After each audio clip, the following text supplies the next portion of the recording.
દેશની અંદર ઔદ્યોગિક વિકાસની સાથે રોજગાર નિર્માણ થાય એ ઉદ્દેશ્ય સાથે ભારત સરકારે કેટલીક યોજનાઓ અમલમાં મૂકી છે.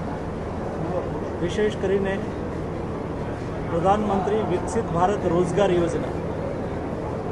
પ્રધાનમંત્રી વિકસિત ભારત રોજગાર યોજના અંતર્ગત દેશની અંદર કોઈ યુવાનને નવી નોકરી મળે, પ્રાઇવેટ નોકરી મળે, તો આવા પ્રાઇવેટ નોકરી જેમને મળી હોય એવા યુવાનને 15,000 રૂપિયા ભારત સરકાર દ્વારા પ્રધાનમંત્રી વિકસિત રોજગાર યોજના દ્વારા મળી રહે. અને જે લોકો રોજગારી આપે એટલે કે નોકરીદાતાને પણ કોઈ નવી નોકરીનું સર્જન કરે તો એમને 3,000 રૂપિયા પ્રતિ મહિને મળી રહે.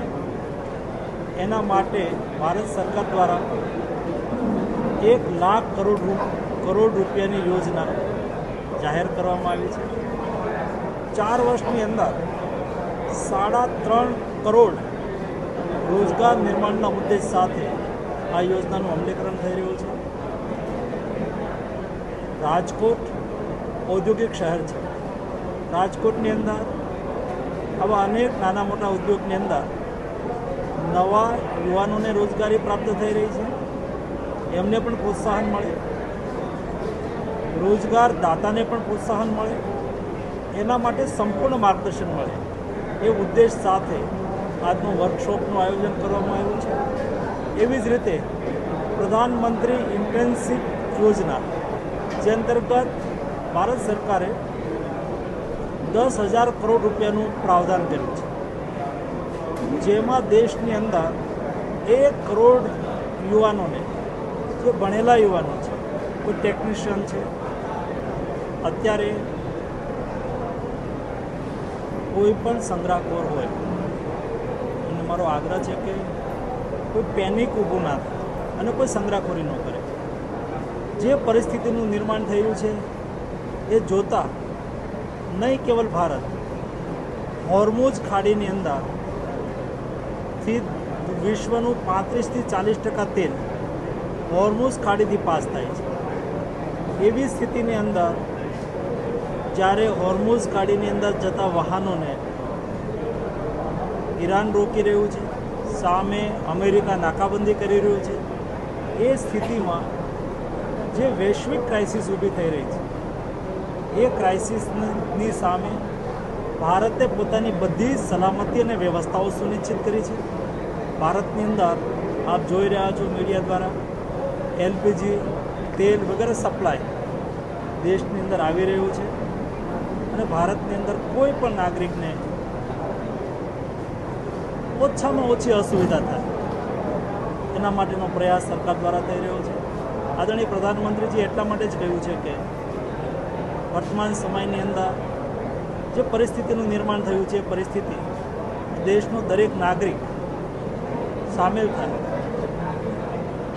એનર્જી સિક્યુરિટી અને તેલ બચાવવા માટે થઈને આપણે સૌ પબ્લિક ટ્રાન્સપોર્ટેશનનો ઉપયોગ કરીએ. મને ખુશી થઈ, હું ઉપલેટાથી આવી રહ્યો છું. ઉપલેટાની અંદર કેટલાક યુવાનોએ સ્વયં સંકલ્પ કરીને મોદીજીના આહવાનને માન આપીને પોતે ત્યાંથી રાજકોટ અપડાઉન કરી રહ્યા છે. તો કહ્યું કે અમે 4 વ્હીલથી અપડાઉન કરતા હતા, એના બદલે અમે ટ્રેનથી અપડાઉન કરીશું, જેથી કરીને તેલની ખપત ઓછી થાય તો આપણે આ ક્રાઇસિસની અંદર સામૂહિકતાથી લડી શકાય. દેશના કોઈ યુવાનોને કે કોઈ પર પ્રાંતથી બીજા પ્રાંતની અંદર એટલે કે માઇગ્રન્ટ વર્કર્સને માઇગ્રેશન કરવાની આવશ્યકતા નથી. સંપૂર્ણ પરિસ્થિતિ પર સરકાર નજર રાખી રહી છે. વેસ્ટ એશિયા ક્રાઇસિસના હિસાબે જે સમસ્યાઓ ઊભી થઈ છે એ સમસ્યાઓનું સમાધાન પણ આદરણીય પ્રધાનમંત્રીજીના નેતૃત્વમાં દેશ સારી રીતે કરી રહ્યો છે. કોઈ વર્કર્સ, કોઈ કામદારે કોઈ પણ પ્રકારનો ડર રાખ્યા વગર જ્યાં કામ કરે છે ત્યાં નિશ્ચિતતાથી કામ કરતો રહેવું જોઈએ. સાહેબ, પેટ્રોલ ડીઝલ માટે પણ લોકો પેનિક થાય છે. ડીઝલ ખૂબ ઓછું, ટ્રાન્સપોર્ટ એસોસિએશનને મોટો પથ્થર. કરવાનો અવસર મળે એના માટે જે યુવાન આવી ઇન્ટર્નશીપ માટે જોડાય એમને 10,000થી 19,000 રૂપિયાની ઇન્ટર્નશીપ યોજનાનો લાભ મળી શકે. આપણા રાજકોટની અંદર એન્ટરપ્રેન્યોર્સ આવા યુવાનોને ઇન્ટર્નશીપ કરવાની તક આપે, એમાં પોતાની કંપનીનું રજિસ્ટ્રેશન કરાવે, એના માટે માર્ગદર્શન મળે એ ઉદ્દેશ સાથે આજે આ વર્કશોપનું આયોજન કરવામાં આવ્યું છે. હું એટલું ચોક્કસ કહીશ કે જે રીતે રાજકોટની અંદર ઔદ્યોગિક વિકાસ થઈ રહ્યો છે, દેશની અંદર સેમી સ્કિલ અને સ્કિલ યુથ મોટા પ્રમાણની અંદર સ્કિલ પ્રાપ્ત કરી રહ્યું છે, ત્યારે આવા યુવાનોને ઘર આંગણે જ રોજગારીની ઉપલબ્ધતા થાય બહુ આવશ્યક છે અને એટલા માટે આ યોજનાનો મેક્સિમમ લાભ મળે એ અમારો ઉદ્દેશ છે. સાહેબ,